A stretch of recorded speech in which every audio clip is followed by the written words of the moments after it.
ప్రకృతి అందించే ఔషధాల్లో కలబంద ఒకటి. Amino acids, B1, B2, B6, vitamin C వంటి అనేక పోషకాలు ఉన్న కలబంద వల్ల మనకు ఎన్నో ఆరోగ్య ప్రయోజనాలుంటాయి. ఇందులో ఉండే antioxidants, antibacterial, antiviral, antiseptic గుణాలు ఆరోగ్యానికి, జుట్టు సమస్యలతో పాటు చర్మ సంరక్షణకు కూడా ఎంతగానో ఉపయోగపడుతోంది. శాస్త్రం ప్రకారం కలబంద మొక్క, దాని పువ్వు చాలా ప్రాముఖ్యతను కలిగి ఉన్నాయి.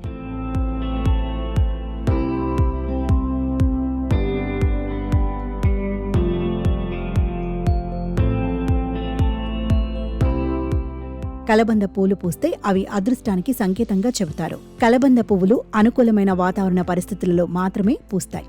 మీ ఇంట్లో కలబంద పువ్వు పూయాలనుకుంటే సూర్యరశ్మి సమృద్ధిగా ప్రసరించే ప్రదేశంలో పెంచాలి. ఈ మొక్కలు పూలు పూయాలంటే సూర్యరశ్మి చాలా అవసరం. కాబట్టి నీడ ఉన్న ప్రదేశాలలో దీనిని పెంచకూడదు. కలబంద మొక్కలను ఇంటి లోపల కూడా పెంచవచ్చు, కానీ అవి పెరిగి పూలు వికసించే అవకాశం ఉండదు. శాస్త్రం ప్రకారం కలబంద మొక్కతో పాటు దాని పువ్వులు కూడా అనేక లక్షణాలను కలిగి ఉన్నాయి. వీటి వల్ల ఆరోగ్య ప్రయోజనాలతో పాటు ఆధ్యాత్మిక ప్రయోజనాలు కూడా ఉన్నాయని సూచిస్తున్నారు. కలబంద మొక్క నారింజ లేదా ఎరుపు పువ్వులతో వికసిస్తే అది శుభసూచకంగా పరిగణిస్తారు. కలబంద పువ్వు సంపదను ఆకర్షించే సామర్థ్యాన్ని కలిగి ఉంటుందని నిపుణులు చెబుతున్నారు. దీనివల్ల కుటుంబంలో ఆనందం, శ్రేయస్సు ఉంటాయి. కుటుంబ సభ్యులలో ప్రేమ నిండి ఉంటుంది.